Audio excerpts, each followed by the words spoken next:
Another day, another basketball stories na naman ang pagkikwentuhan natin.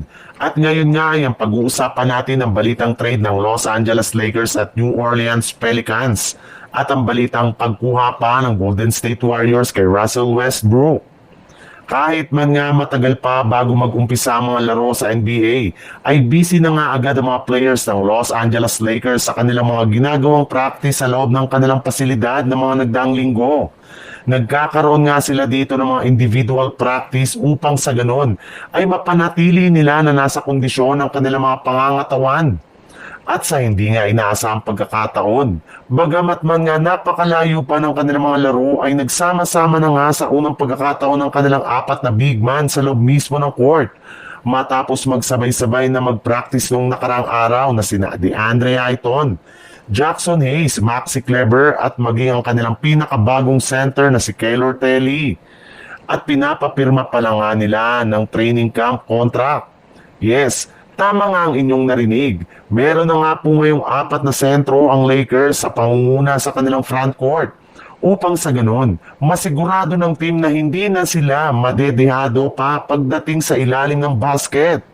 Pero kung akala nyo ay tapos na ang Lakers sa pagkuha ng mga bagong center, dyan nga po kayo nagkakamali dahil base nga sa kalalabas pa lang na balita. Binabalakan nga daw nila na kunin sa isang trade si Ives Misi mula sa New Orleans Pelicans gamit si Dalton Kenny. Sa ibang balita naman, para nga sa inyong kaalaman, meron pang 2 buwan bago mag-umpisa ang 2025 to 2026 NBA season. Kaya may tsansa pa nga mga team na kumuha ng mga bagong player sa mga susunod na linggo. May pag-asa pa rin naman nga na manlalaro ang nananatili ngayong isang free agent para makakuha sila ng bagong kontrata. Pero hindi naman nga ganyan ang kalagayan ngayon ng veteran superstar na si Russell Westbrook sa isa pa rin sa mga unrestricted free agent ngayong offseason. Ayon nga sa ibinulgar na balita ng NBA insider na si Mark Stein na malaki nga daw ang posibilidad na magsimula ang bagong season ng NBA nang walang kupunan si Russell Westbrook.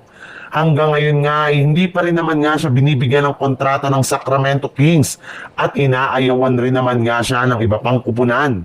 Pero base rin naman nga sa kalalabas pa lang na balita ngayong araw ng isang NBA insider, may pag-asa pa rin naman nga na makahabol si Westbrook next season since naibalita na nga na isa nga ang Golden State Warriors sa mga team na interesado sa pagkuha sa kanyang serbisyo sa free agency market.